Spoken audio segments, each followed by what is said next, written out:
Hello, look what I got. A new microphone. Hi everyone, so we got back from California from training camp a little while ago. Can you tell by my tan? And I'm putting together some cool footage from that, but it's taking a little while. So in the meantime, I filmed me making lentil soup earlier on in the year. I think it was in January or something like that. Recipes with Rachel, the first one of quite a few. I think will be fun to do, different kinds of meals and recipes for you guys. So yeah, please stay tuned for the training camp video, which I'll put out in a little while, and I hope you enjoy this in the meantime.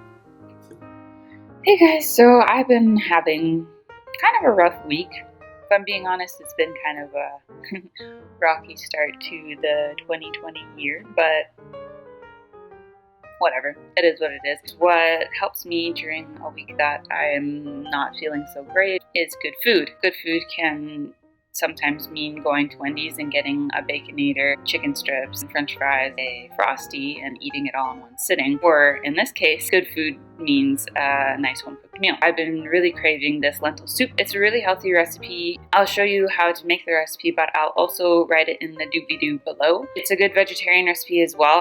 I'm using chicken stock in the soup, but you can also use vegetable stock. I've never frozen it, so I don't know if it would freeze well or if lentils freeze well. I have no idea. It's really nice. It's really hearty, super healthy. The recipe makes a really big pot, so you can save it and put it in your fridge and have it for later. So here we go. Okay, so I've already cut up 2 carrots and 2 stalks of celery, and then this is half of a red onion. So here's the rest of the ingredients. So we have a bit of ground cumin, some ground coriander, thyme, and red pepper flakes. Green lentils. It just says lentils in the recipe, so I'm pretty sure there's different kinds of lentils. This is what was at my grocery store, so this is what I got and seems to work pretty well. Another thing that I buy is already chopped garlic because it's way too tedious and I am way too impatient of a cook to cut my own garlic. So I buy it in this big jar of minced garlic, and it's a time saver. It's definitely not as potent as buying actual garlic and cutting it up, but I don't know, this is way easier when it comes to cooking. I just want food in my stomach as fast as possible.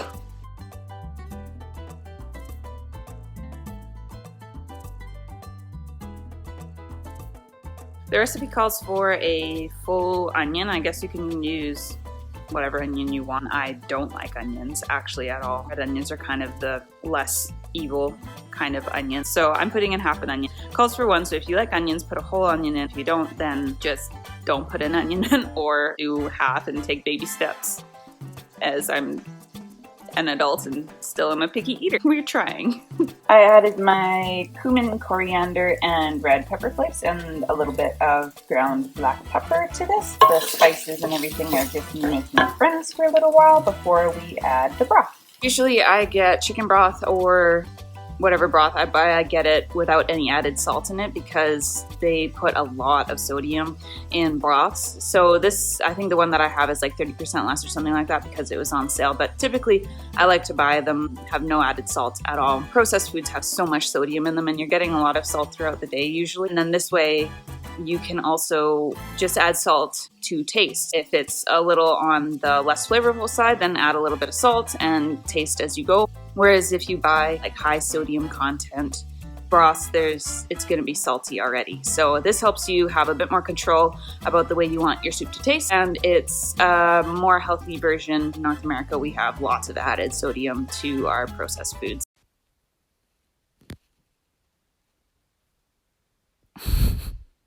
This is just a can of diced tomatoes. It has added garlic and roasted peppers, I think, or something like that. If you wanted to get a can of just diced tomatoes that are plain, that's totally fine. And if you have reduced sodium, this will pick that up because I think there's a fair amount of sodium in this. That will balance out the flavor pretty nicely. I'm not a calorie counter or anything like that. It's good when you're eating food to be aware of what's going into your body and just taking a peek at the labels. If you can't read the ingredients list and it gets to be paragraphs and paragraphs long. That's a pretty processed food, and it's good to keep things as simple as possible for healthy eating, because your body will really crave ultra processed foods because it really wants that salt and those calories, even though you might not need that.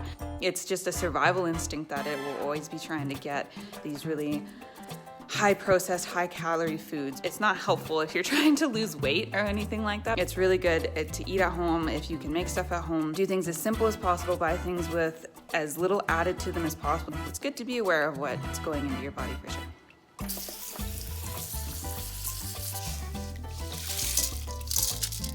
We got our broth and the tomatoes and the lentils all in there. And so lentils, they soak up a lot of liquid. So this is gonna get a lot more rich. It looks kind of gross right now, honestly, but it looks a lot better as it cooks. You just let that simmer for about 20 minutes or so. I'm saying healthy a lot.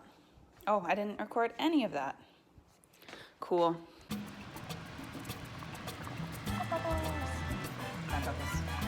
I just have to add a little bit of thyme and some salt to taste. If you wanted to add spinach at the end, when it's basically all done cooking, you can add some spinach. That's a really good thing to do as well, because then you're getting your nice leafy greens. I don't have any spinach.